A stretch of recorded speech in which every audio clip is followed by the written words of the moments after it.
سبحان الذی اسری بعبدہ، پاک ہے وہ ذات جو لے گئی اپنے بندے کو راتوں رات مسجد اقصی سے مسجد حرام سے مسجد اقصی تک۔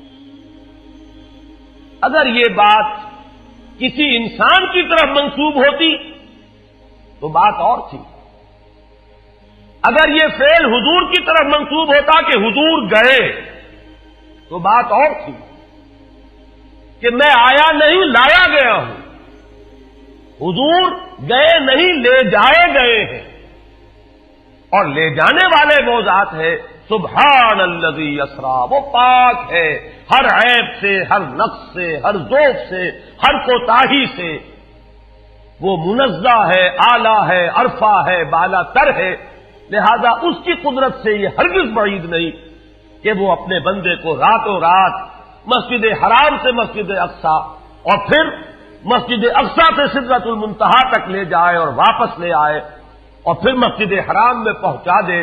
اور بعض روایات میں آتا ہے کہ وضو کا پانی ابھی بہ رہا تھا اور کنڈی جو ہے حضور کے مکان کی وہ ابھی ہل رہی تھی، معلوم ہوا وقت نہیں گزرا۔ میں کچھ بیان کروں گا، میرے بیان کرنے میں کچھ کمی اور بیشی ہونے کا اندیشہ ہے۔ اگر ہم اتنے خوش قسمت ہیں کہ وہ واقعہ ہمارے پاس ایک مفصل حدیث کی شکل میں موجود، اور حدیث بھی دوسرے یا تیسرے طبقے کی کتابوں کی نہیں، متفق علیہ، جس میں روایتاً جیسا کہ میں نے عرض کیا جس کا پایا تقریباً قرآن کے برابر، اور اس حدیث کے راوی ہیں حضرت مالک ابن صعصعہ رضی اللہ تعالی عنہ۔ ان کے بارے میں ایک بات ہے بڑی اہم، وہ نوٹ کر لیجئے۔ یہ انصاری صحابی ہیں، ان میں سے نہیں ہے کہ جنہیں حدیثیں بیان کرنے کا کوئی زیادہ شوق رہا ہو، یہ غالباً واحد حدیث ہے جو انہوں نے بیان کی، اور انہیں اس سے نہایت شغف تھا، نہایت محبت کے ساتھ انہوں نے اس کو محفوظ کیا تھا، اس کے ایک ایک لفظ کی حفاظت کی تھی۔ چنانچہ بعض دوسرے وہ صحابہ بھی جنہوں نے خود حضور سے یہ بات سنی ہوئی تھی، اب ایک تو وہ خود براہ راست روایت کر رہے حضور سے کہ ہم نے سنا، حضرت انس ابن مالک رضی اللہ تعالی عنہ خود، لیکن وہ صحابہ بھی ان کی خدمت میں خاص طور پر حاضر ہو کر ان سے اس روایت کو سنتے تھے، اس لیے کہ اس روایت میں ان کا درجہ بہت بلند ہے، ان کو اس سے بہت شغف تھا۔ تو صحابہ جو براہ راست حضور سے سن چکے وہ بھی ان کے پاس جا کر خاص طور پر اس حدیث کو سنا کرتے تھے۔ چنانچہ یہ روایت جو متفق علیہ ہے، یہ امام بخاری جو اس کو لائے ہیں عن قتادہ عن انس بن مالک عن مالک ابن صعصعہ رضی اللہ تعالی عنہم، حضرت انس ابن مالک سے روایت موجود ہے مسلم شریف میں براہ راست ان سے، لیکن یہ اس روایت کو بیان کر رہے ہیں حضرت مالک ابن صعصعہ رضی اللہ تعالی عنہ کے حوالے سے۔ روایت کیا ہے؟ ان النبی صلی اللہ علیہ وسلم حدثہم عن لیلۃ اسری بہ۔ اب دیکھیے یہ مرفوع حدیث ہو گئی، حضرت صعصعہ بیان فرما رہے ہیں کہ نبی اکرم صلی اللہ علیہ وسلم نے خود ہمیں سنایا، وہ حالات و واقعات سنائے جو اس رات کو پیش آئے جس رات کے انہیں لے جایا گیا۔ قال بینما انا فی الحطیم وربما قال فی الفجر، حضور فرماتے ہیں کہ میں اسی اثنا میں کہ میں حتیم میں تھا، اور ایک دوسری روایت میں الفاظ حجر آئے ہیں، وہ بھی کہتے ہیں اسی حصے کو، مضطجعا میں لیٹا ہوا تھا، اذ اتانی آتن کہ اچانک میرے پاس ایک آنے والا آیا۔ یہ آنے والے کون ہیں؟ حضرت جبرائیل، یہ بعد میں واضح ہو جائے گا۔ فَاشْتَقَّ مَا بَيْنَ هَٰذِهِ إِلَىٰ هَٰذِهِ، حضور نے اشارہ فرمایا، اس نے یہاں سے یہاں تک میرا سینہ چاک کیا، یعنی من طفرت نہرہ ہی الی شعرتہ ہی، یہ جو گڑھا ہے حلق کا گڑھا، یہاں سے لے کر تیرے ناک تک سینہ چاک کیا، فاستخرج قلبی، اور میرا دل نکالا، ثم اعطیت بطست من ذهب مملوء ایمانا فغسل قلبی، پھر ایک تشت لایا گیا سنہری جو ایمان سے مملو تھا، بھرا ہوا تھا،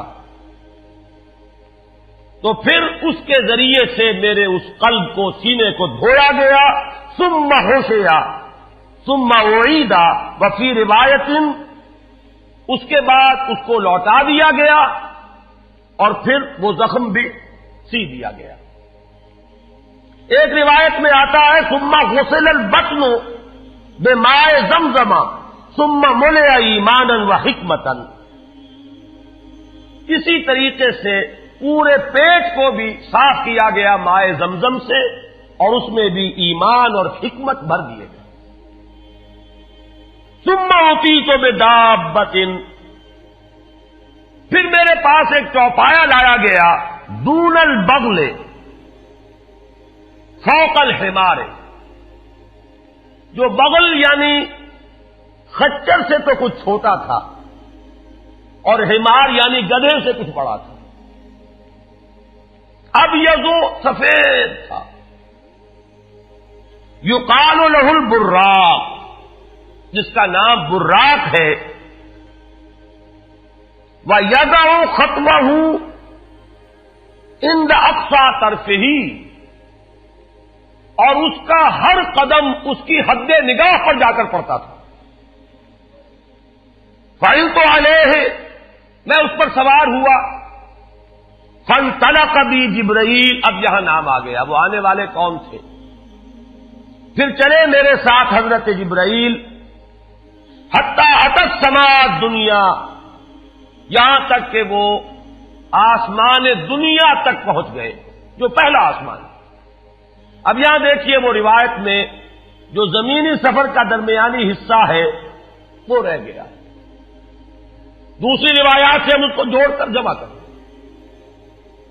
کہ پہلا زمینی سفر ہے، مسجد اقصیٰ تک پہنچے ہیں، وہاں جا کر روایت میں آتا ہے میں نے وہی اپنے اس خچر کو باندھا، براق کو، جہاں انبیاء باندھا کرتے تھے، اور پھر وہاں میں نے نماز ادا کی، بہت سے لوگ جمع ہوئے، میں منتظر تھا کہ کون نماز پڑھائے گا، کہ جبرائیل نے میرا ہاتھ پکڑ کر مجھے آگے کیا، میں نے نماز پڑھائی، اور پھر جبرائیل نے مجھے بتایا کہ یہ تمام انبیاء تھے جو اس دنیا میں مبعوث ہوئے ہیں، اور آج آپ نے ان سب کی امامت کی۔ یہاں سے پھر شروع ہوا ہے وہ دوسرا سفر، لیکن جب پہلے آسمان تک پہنچے، فاستفتح، انہوں نے دستک دی، کھلوانا چاہا، قیل من ھذا، پوچھا گیا کون ہے؟ قال جبرائیل،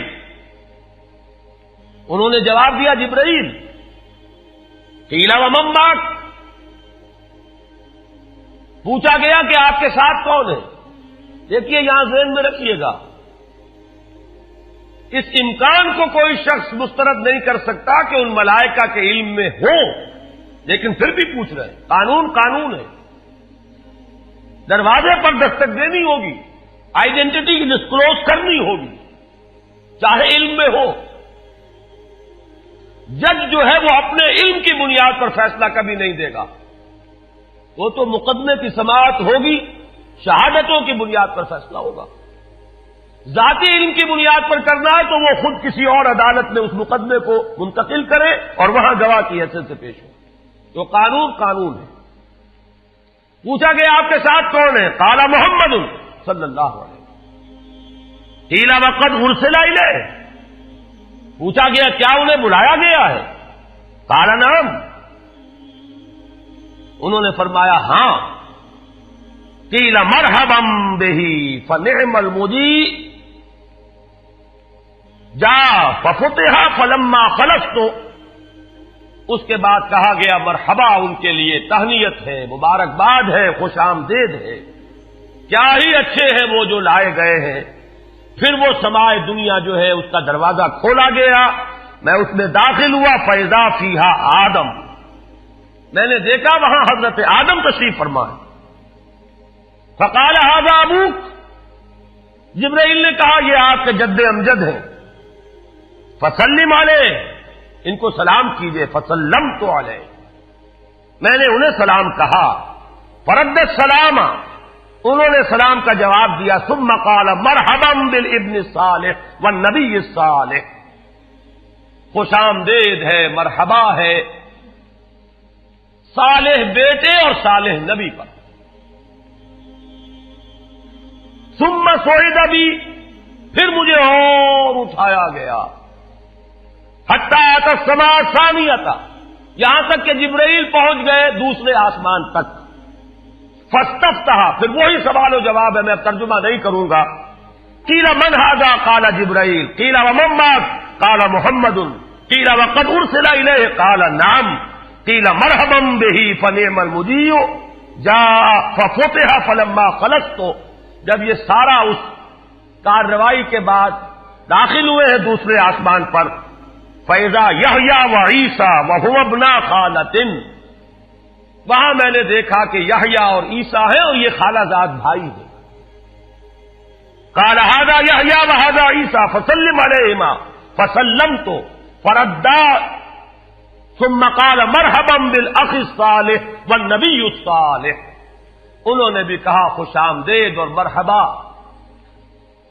ایک صالح بھائی اور صالح نبی کو، یہاں نوٹ کیجئے گا، حضرت عیسیٰ اور حضرت یحییٰ یہ بنی اسرائیل میں سے، لہذا حضور کو اپنا بیٹا نہیں کہہ سکتے، بھائی کہہ رہے ہیں۔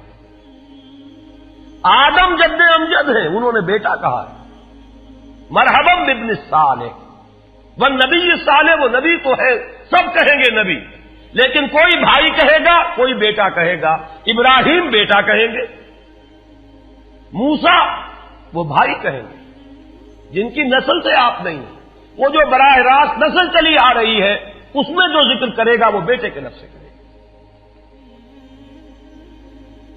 ثم صعد بی الی السماء الثالثۃ فاستفتح، قیل من ھذا قال جبرائیل، قیل ومن معک قال محمدا، قیل وقد ارسل الیہ قال نعم، قیل مرحبا بہ فنعم المجیء جاء ففتح فلما خلصت اذا یوسف قال ھذا یوسف فسلم علیہ، فسلمت علیہ، فرد ثم قال مرحبا بالاخ الصالح والنبی الصالح۔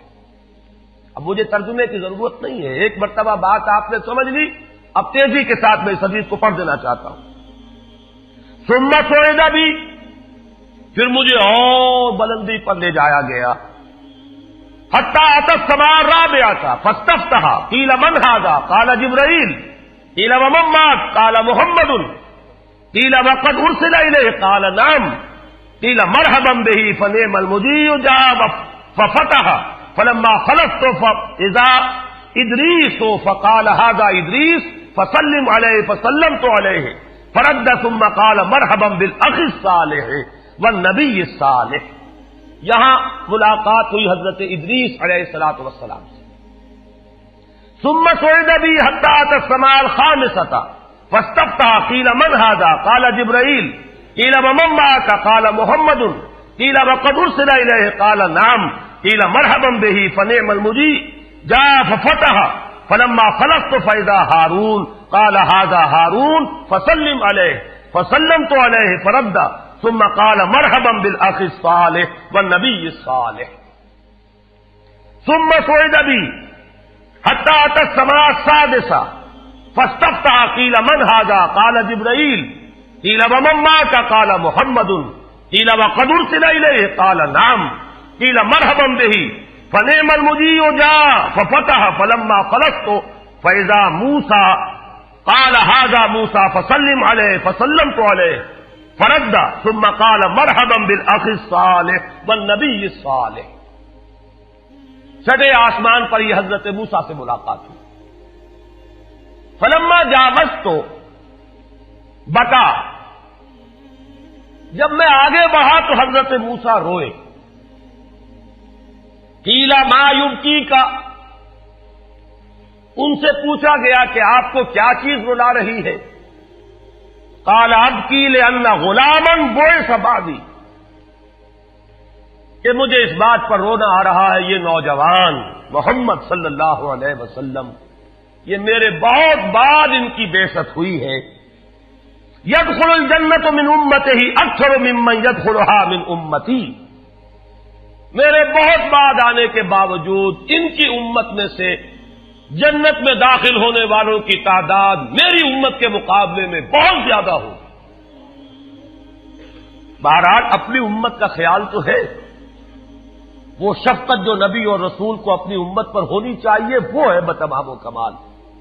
اسے معاذ اللہ کسی حسد پر معمول نہ کیجیے، بلکہ وہ جو احساس ہوا ہے اپنی امت کی محرومی کا، وہ ہے کہ جس نے حضرت موسیٰ علیہ السلام پر یہ کیفیت طاری کی. ثم صعد بی، پھر مجھے اور بلند کیا گیا الی السماء السابعۃ، ساتویں آسمان پر. فاستفتح قیل من ھذا قال جبرائیل، قیل ومن معک قال محمد صلی اللہ علیہ وسلم، قیل وقد بعث الیہ قال نعم، قیل مرحبا به فنعم المجیء جاء. فلما خلفت فاذا ابراہیم قال ھذا ابوک ابراہیم فسلم علیہ، فسلمت علیہ فرد السلام ثم قال مرحبا بالابن الصالح والنبی الصالح. حضرت ابراہیم نے پھر استقبال کیا، خوش آمدید صالح بیٹے اور صالح نبی کے لیے. ثم رفعت، اب ذرا یہاں نوٹ کیجئے گا، یہاں سوئد تو نہیں آیا، سوئد ابھی نہیں آیا، رفعت. پھر مجھے اور بلند کیا گیا الی سدرۃ المنتہی، یہ سدرہ منتہا ہے جس کا ذکر ہے سورۃ النجم. اسی سدرۃ المنتہا کے پاس جنت ماوا ہے، وہ جس کا وعدہ کیا گیا ہے، جو ٹھکانہ بنے گی اللہ کے نیکوکار بندوں کا، جس میں وہ رہیں گے ہمیشہ ہمیش. فادخلوها خالدین، وہ بھی وہی ہے. پھر اٹھائے گئے حضور بیت المعمور تک. ثم اعطیت باناء من خمر واناء من لبن واناء من عسل. پھر میرے سامنے یہ بیت معمور کیا ہے یہ بھی جان لیجئے. یہ در حقیقت اس سمائے سابعہ پر، ساتویں آسمان پر خانہ کعبہ کا اصل جو ہے اللہ کا گھر، جس کا یہ ظل اور سایہ اس دنیا میں ہے خانہ کعبہ، یہ ہے وہ بیت المعمور، جس کے بارے میں ایک اور روایت میں الفاظ یہ آئے ہیں، اس میں روزانہ 70,000 فرشتے داخل ہوتے ہیں، اور جو فرشتہ ایک مرتبہ داخل ہوا ہے آج تک اسے دوبارہ داخل ہونے کی نوبت نہیں آئی.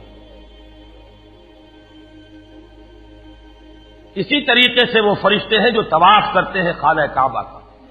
پھر جان لیجئے یہ ہماری نگاہوں سے مخفی عالم غیب کی ایک دنیا ہے اپنی جگہ، چاہے ہمیں نظر نہ آئے. پھر میرے سامنے 3 برتن لائے گئے، ایک دودھ کا اور ایک شہد کا اور ایک شراب کا. فاخذت اللبن، میں نے دودھ والا پیالہ اٹھا لیا. قال ہی الفطرہ، حضرت جبرائیل نے توثیق کی کہ یہ ہے اصل میں آپ کا انتخاب درست ہے، یہ فطرت ہے. فطرت اللہ التی فطر الناس علیہا، یہی جو فطرت انسانی سے قریب ترین شے ہے اس کا آپ نے انتخاب کیا. اتت انت علیہا و امتک، اسی فطرت پر اے محمد آپ بھی ہے اور آپ کی امت بھی ہے. ثم فرضت علیہ صلوات 50 کل یوم. ایک اور روایت میں الفاظ آئے ہیں، اس میں اس کی وضاحت نہیں ہے کہ 3 چیزیں حضور کو یہاں عطا کی گئی. ایک تو 50 نمازیں جو فرض ہوئی، ایک دن رات میں 50 نمازیں، اور ایک سورہ بقرہ کی آخری 2 آیات جو تحفہ اللہ نے دیا محمد کو امت کے لیے صلی اللہ علیہ وسلم. آمن الرسول بما انزل الیہ من ربہ والمؤمنون کل آمن باللہ وملائکتہ وکتبہ ورسلہ. یہاں سے لے کر آخر تک فانصرنا علی القوم الکافرین تک یہ 2 آیات یہ جنت کے خزانوں میں سے 2 خزانے ہیں جو شب معراج کو عطا ہوئے ہیں محمد رسول اللہ کو بطور تحفہ امت کے لیے. اور تیسری بات یہ کہ اے نبی آپ کی امت کے لیے یہ خصوصی بات ہے کہ آپ کی امتیوں کے گناہ کبیرہ بھی بغیر توبہ کے معاف ہو سکیں گے. یہ خصوصی تحفے ہیں جو امت کے لیے لے کر آئے محمد صلی اللہ علیہ وسلم. 3 تحفے نماز جو اس معراج میں فرض ہو رہی ہے اور اسی کو حضور کہہ رہے ہیں الصلاۃ معراج المومنین. اہل ایمان کے لیے یہ بمنزلہ معراج ہے. اس میں پھر روایت میں تفصیل آ رہی ہے. واپس جب آئے ہیں حضرت موسیٰ سے ملاقات ہوئی اور انہوں نے یہ فرمایا کہ یہ 50 نمازیں بہت ہیں, مجھے تجربہ ہے, تمہاری امت اس کا تحمل نہ کر سکے گی, واپس جاؤ درخواست کرو کم کرواؤ. حضور گئے, 10 نمازیں اس میں معاف ہوئی, 40 ہوئی. پھر یہی بات ہوئی, پھر بھیجا حضرت موسیٰ نے, پھر 30 ہوئی, پھر 20 ہوئی, چوتھی مرتبہ پھر وہ 10 اور پھر 5 رہ گئیں. اس پر بھی حضرت موسیٰ نے یہ کہا اب بھی جاؤ یہ بھی بھاری ہے. حضور نے فرمایا مجھے شرم آتی ہے, میں اتنی مرتبہ جا چکا ہوں, مزید اب جانے سے حیا محسوس کر رہا ہوں. تو ندا آئی کہ یہ 5 ہی 50 کے برابر ہیں. ہمارے ہاں قول بدلا نہیں جاتا. یہ 5 جو ہے در حقیقت یہ قائم مقام ہے ان 50 کے کہ جو اولا ہم نے فرض کی تھی. یہ 50 ہی شمار ہوں گی اگر ان کا انسان ان پر مداومت اختیار کر لے. میں آخری جملہ آپ کو اس کا سنا دیتا ہوں. فَأُمِرْتُ بِخَمْسِ صَلَوَاتٍ كُلَّ يَوْمٍ فَرَجَعْتُ إِلَىٰ مُوسَىٰ فَقَالَ بِمَا أُمِرْتُ بِخَمْسِ صَلَوَاتٍ كُلَّ يَوْمٍ قَالَ إِنَّ أُمَّتَكَ لَا تَسْتَطِيعُ 5 صَلَوَاتٍ كُلَّ يَوْمٍ وَإِنِّي قَدْ جَرَّبْتُ النَّاسَ قَبْلَكَ وَعَالَجْتُ بَنِي إِسْرَائِيلَ أَشَدَّ الْمُعَالَجَةِ. میں نے بنی اسرائیل کا حتی الامکان معالجہ کیا, ان کے حالات کو درست کرنے کی کوشش کی, لیکن مجھے تجربہ ہے یہ 5 بھی نہیں جھیلی جائیں گی. فَارْجِعْ إِلَىٰ رَبِّكَ فَاسْأَلْهُ التَّخْفِيفَ, مزید تخفیف چاہیے لِأُمَّتِكَ قَالَ سَأَلْتُ رَبِّي حَتَّىٰ اسْتَحْيَيْتُ وَلَٰكِنِّي أَرْضَىٰ وَأُسِلُّمُ قَالَ فَلَمَّا جَاوَزْتُ نَادَىٰ مُنَادٍ ابزیت فریضتی وخففت عن عبادی متفق علیہ. مجھے ندا آئی کہ میں نے اپنے بندوں پر تخفیف کی. اس میں وہ ذکر نہیں ہے, دوسری روایت میں ہے کہ ساتھ ہی وضاحت ہو گئی کہ یہ 5 نمازیں بھی 50 کے برابر ہے. میری بات نہیں بدلی گئی ہے, وہ در حقیقت انہوں نے اسی 50 کا رتبہ جو ہے ان 5 کو عطا فرما دیا. یہ روایت ہے جو متفق علیہ. روایات کثیر, جنت اور دوزخ کے جو مشاہدات کرائے گئے وہ بہت تفصیل سے دوسری روایات میں, لیکن کسی اور روایت کا استناد کے اعتبار سے, اسناد کے اعتبار سے وہ درجہ نہیں ہے جو اس روایت کا. باقی میں نے مسلم شریف کی روایات میں سے اور تفاصیل آپ کو سنائی ہے. یہ ہے واقعہ. پھر حضور واپس آئے ہیں, وہیں بیت المسجد اقصی میں آئے ہیں, پھر واپس تشریف لائے ہیں, اور اس کا میں بیان کر چکا ہوں دوسری روایات میں کہ وقت بالکل نہیں گزرا, کہیں روک دیا گیا ہے, پوری کائنات کو کہیں تھام دیا گیا. یہ بات تو وہ ہے جو آج سے پہلے بھی سمجھ میں آ سکتی تھی کہ شاید کسی ایک جگہ پر پوری کائنات کو روک دیا گیا. وقت بالکل نہیں گزرا کسی کے لیے, لیکن جیسا کہ میں نے عرض کیا اس وقت تو یہ بھی سمجھ میں آتا ہے کہ سب کے لیے وقت گزر رہا ہو اور صرف محمد الرسول اللہ کے لیے نہ گزرے صلی اللہ علیہ وسلم. آج یہ بات بھی سمجھ میں آ سکتی ہے, لیکن یہ ہے کہ قرین قیاس وہی پہلی بات ہے. کہ اس میں پورے اس وقت کے لیے وقت کی رفتار کو روک دیا گیا ہو. وہ مسئلہ یاد آ گیا کہ آگے بڑھو یا وقت کی رفتار روک دو. تو یہ وقت کی رفتار ہے جو محمد الرسول اللہ صلی اللہ علیہ وسلم کے لیے روک دی گئی. اس کے بعد جو ہنگامہ ہونا چاہیے تھا وہ ہوا. صبح جب حضور نے فرمایا کہ یہ میرے ساتھ واقعہ پیش آیا ہے تو جو رد عمل ہونا چاہیے تھا وہ ہوا ہے. یہاں تک بھی ہوا ہے کہ بہت سے مومنین صادقین متزلزل ہو گئے. مشرکین نے کفار نے بغلیں بجائی کہ اب ہمیں موقع مل گیا. معلوم ہوتا ہے ابھی تک تو شک ہی کی بات تھی کہ ان کو کچھ خلل دماغی کا عارضہ ہے. اب تو ثابت ہو گیا, کسی شک و شبے کی گنجائش نہیں. چنانچہ اب آپ اس کا اندازہ کیجئے, یہ واقعہ مکے میں بیٹھ کر بیان کیا جا رہا ہے.